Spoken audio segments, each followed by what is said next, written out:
Hello,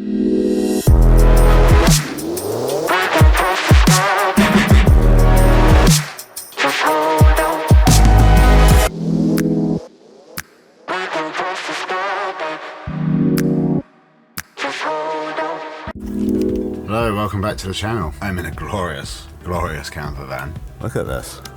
Last night I slept up here, in there. I drove there. That swivels round. It's been loaned to me by a friend, which he has built. I'm in awe of stuff like this when he was just like, built this. I'm at the Wimeswold 2-day, which is sponsored by Cams. Cams being my sponsor also. I'm in a composite team with Ed the Red Clancy, who is here for this race. He is also in a van. He's in his Cam's van. Tobias Bartlett is also in our team, and I have to double check. And Ross Lamb. Sorry, Ross Lamb. So that's our team of 4. So it's gonna be fun riding it as part of a team again. I am not well. I have a cold. Started niggling at me yesterday. Now it is in full force. I woke up and contemplated just going home, but I'm gonna see, just ride into it. Look at that. Monty Guarini. Hello. Good morning. How are we? Am I finally on the vlog? Yeah, well, you've been on it before. I know, but now it's like a proper cameo. Yeah, now there's like a personality to the racer. Apparently, other team cars are doing neutral service, and they said just leave the wheels and someone will pick them up. I was like, that's never going to happen. This is like make a wish. Okay, yeah, I'm going to leave mine here. If I puncture, that's fate. It's just not meant to be. Are we allowed to carry on day 2 though, if we do puncture? I don't know.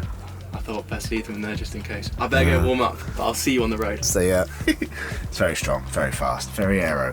So next year he should be doing the road bike nationals because he is very quick in a straight line. For what he says is not many watts, but I don't believe him. Yeah, we are starting in 35 minutes, and I am obviously not dressed. It's a 2-day race, as Monty alluded to. Today is it's not long, but the long road stage. Tell the prep I've put into this. Today's 105 kilometers, so I'm gonna rattle through that. Tomorrow is a time trial in the morning and a shorter, I think 70k race in the afternoon. So a nice 2 days. The women, they run in parallel, but the opposite women's race going on at the moment. Molly Patch, who's Thighs Club coach, just ran 4th in the I coach Molly. Just ran 4th in the TT, and I think alluded to that we might need to look at aero, road bike aero, because she was real happy with her power. So yeah, they've got TT this morning, short road stage, long road stage tomorrow, so the opposite to us. Let's go.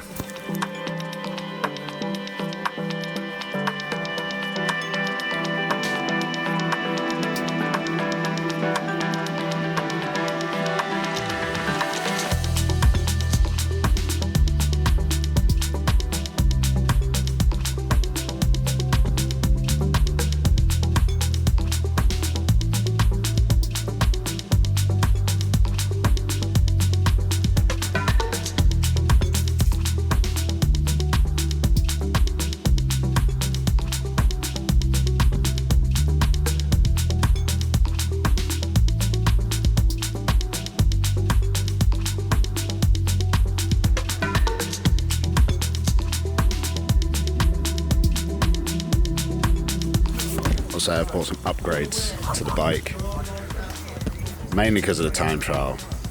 The rules for the TT were as you would ride a road race. That's even looser than the road bike national rules, so kind of set it up to ride the road race and the TT, but mainly focused on the TT. So we got a 54 1x.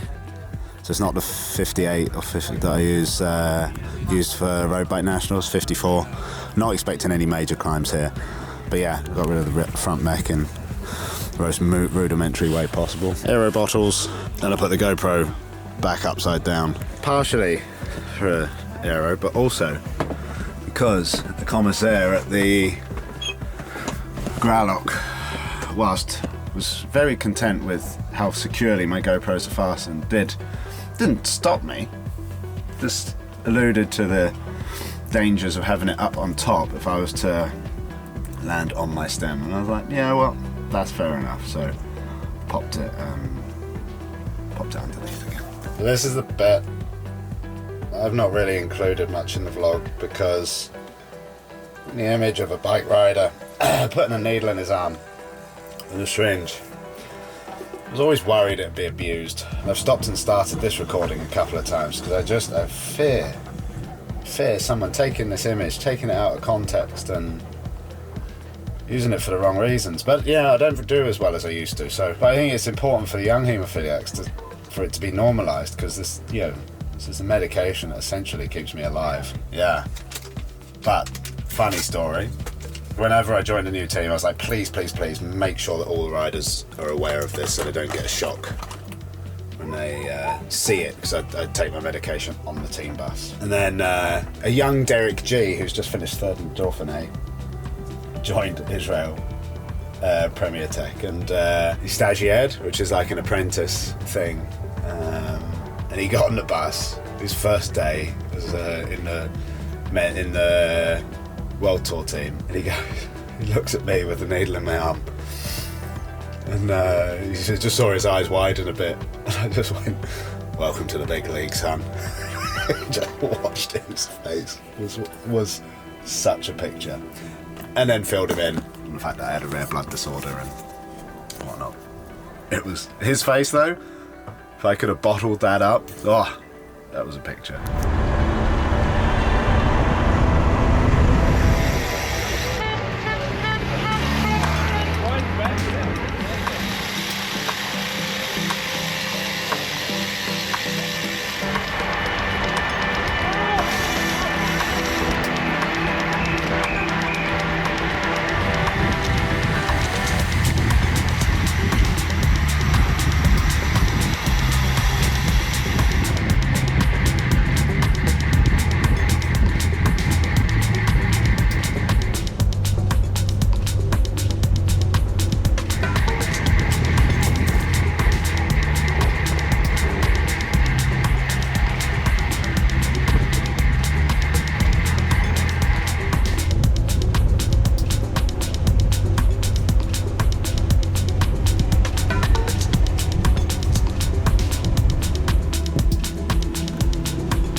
Oh, that was cold.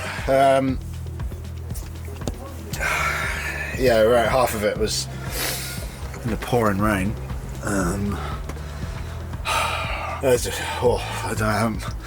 had a real good break early on, probably too early.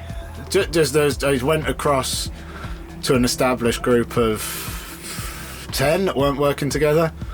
Tried to get them to work together, didn't happen. So I went over the top with one other chap, I believe, called Toby from the Spectra team. Yeah, we were away for a lap and a bit.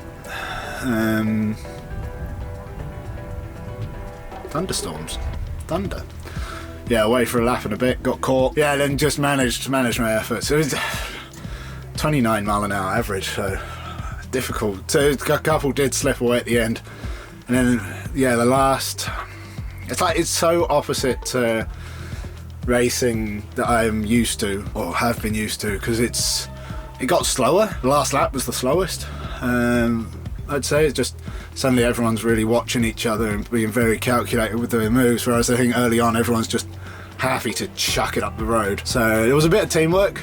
It was quite a dangerous move, had gone away in the last quarter, and I think the Foran team and BCC got on the front and were working pretty hard. Yeah, I don't feel fantastic, but I'm getting around. It's bad weather tomorrow. I think someone's just mentioned thunderstorms tomorrow, so yeah, I'm cold, I'm shivering. Yeah, so I'm gonna get changed.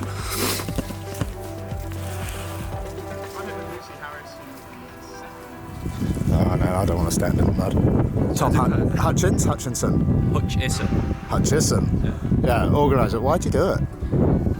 Just do it to give back a little bit. I'm not an amazing cyclist. I wouldn't get to race this level of event, but I find a lot of reward in seeing people enjoying sport, giving back to the community, just seeing sort of a group of people in HQ just chatting away, having a laugh. It's such a special moment for me, and it's just something that I enjoy to do socially. It doesn't, it takes a lot of effort to put on the events, but it's not a tremendous amount of time for what I get out of it and what it gives back to the community, really. Nice. So yeah, it's just something that I enjoy. I guess I'm that sort of person that enjoys that. Yeah. And how old are you? I'm 22, so just turned 22, so still very young. I started organising in university. So there's a guy in Newark called Chris Lawrence who sort of put a call out for organisers, and that's where the sort of James and some of my colleagues some of my friends at the YBC started organising.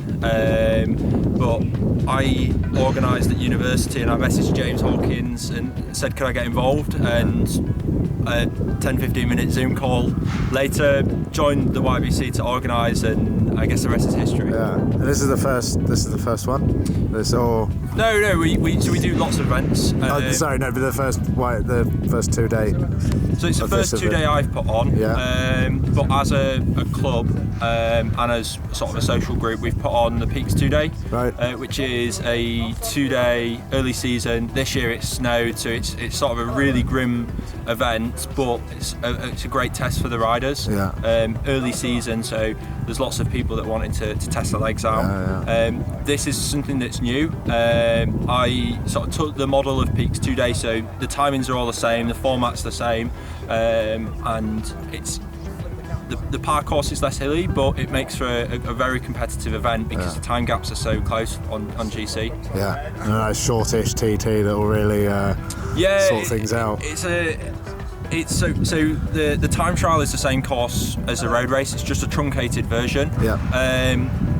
It's easier to organise. It's less signs, less marshals to need. It just makes the organisation of the event a lot easier. Yeah. But it's quite a unique challenge because you've got two quite steep climbs. They are short climbs, but steep climbs early on, followed by a long false flat for several kilometres before a descent down to the finish. So it's going to be a really challenging one to pace, especially if the wind's as variable as it has been today. Yeah, I'm going to go ride around it now. Cool, thank you. Thanks for supporting the scene.